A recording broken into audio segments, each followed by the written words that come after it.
السلام علیکم ورحمۃ اللہ وبرکاتہ۔ بسم اللہ الرحمن الرحیم۔ فماذا بعد الحق الا الضلال۔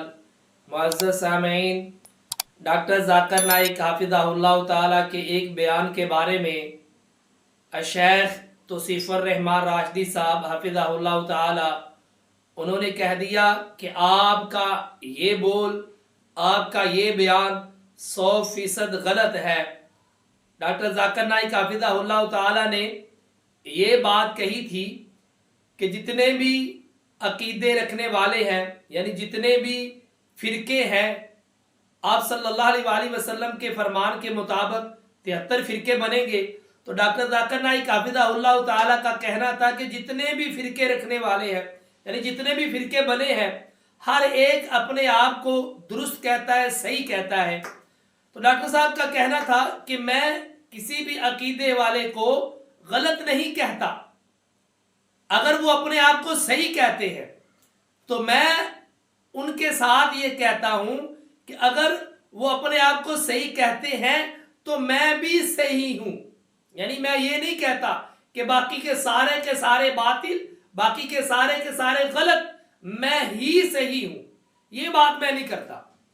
تو جواباً الشیخ توصیف الرحمن راشدی صاحب حافظہ اللہ تعالی ان کا یہ کہنا ہے کہ ڈاکٹر صاحب کی یہ بات 100% غلط ہے، کہ ڈاکٹر صاحب نے یہ جو بات کہی کہ میں بھی صحیح ہوں، نہیں، یہ کہنا چاہیے حق والا عقیدہ، جن کا عقیدہ قرآن اور سنت کے مطابق ہے، ان کو یہ کہنا چاہیے میں ہی صحیح ہوں۔ کیونکہ مثال دیتے ہیں کہ جو انسان یہ کہے یا علی مدد، وہ یا اللہ مدد کہنے والے عقیدے کے ساتھ کس طرح صحیح ہو سکتا ہے؟ ایک غیر اللہ سے مدد مانگ رہا ہے، ایک غیر اللہ سے اپنی حاجت پوری کروا رہا ہے، غیر اللہ کے آگے جھک رہا ہے، ایک جو ہے وہ قبر پہ، مزاروں پہ، درباروں کے آگے جھک رہا ہے۔ ایک انسان کا عقیدہ وحدت الوجود کا عقیدہ ہے، وہ کیسے صحیح ہو سکتا ہے؟ جس کا عقیدہ یا علی مدد کا ہو وہ کیسے درست ہو سکتا ہے؟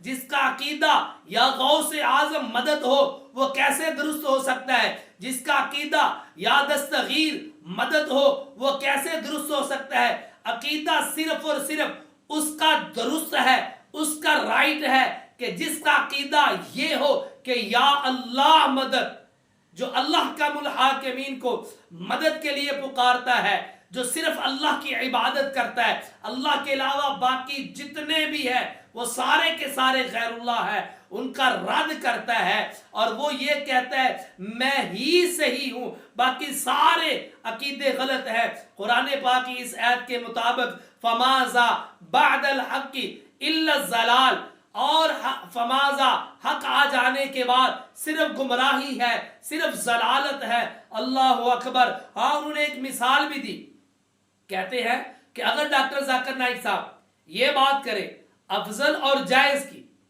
افضل اور جائز کی اگر بات کرے تو یہ بات ماننے پہ آتی ہے۔ مثال کے طور پہ اگر جیسے ایک انسان عمرہ کے لیے جاتا ہے تو عمرہ جو انسان کرتا ہے اس کو اپنا سر منڈوانا پڑتا ہے، تو وہاں پہ جا کر اگر انسان سر نہیں منڈواتا، بال کتروا لیتا ہے تو یہ بھی اس کے لیے جائز ہے۔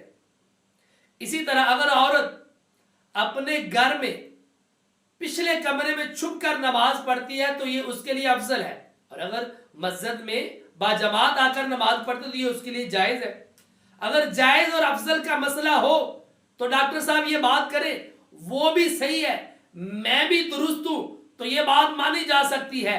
لیکن اگر حق اور باطل کی بات ہو تو ڈاکٹر صاحب کی بات 100% سے بھی زیادہ کہہ دی جائے وہ غلط ہے، وہ ان کی بات ماننے کو نہیں۔ ہم ان کی بات کے ساتھ اختلاف کرتے ہیں، نہیں مانتے کہ ڈاکٹر صاحب آپ کی بات 100% غلط ہے۔ اور جن کا عقیدہ اللہ اکبر یہ ہے کہ اللہ کے علاوہ کوئی معبود نہیں، اللہ اکبر، جن کا عقیدہ اللہ کے علاوہ کوئی معبود نہیں، وہی عقیدہ درست ہے، باقی سارے باطل ہے۔ اللہ پاک سے دعا ہے کہ اللہ احکام الحاکمین ہمیں صحیح عقیدے کے اوپر چلائے اور صحیح عقیدے کے اوپر ہی ہمیں موت دے، قرآن اور سنت کے اوپر عمل کرنے والا بنائے۔ وآخر دعوانا الحمد للہ رب العالمین۔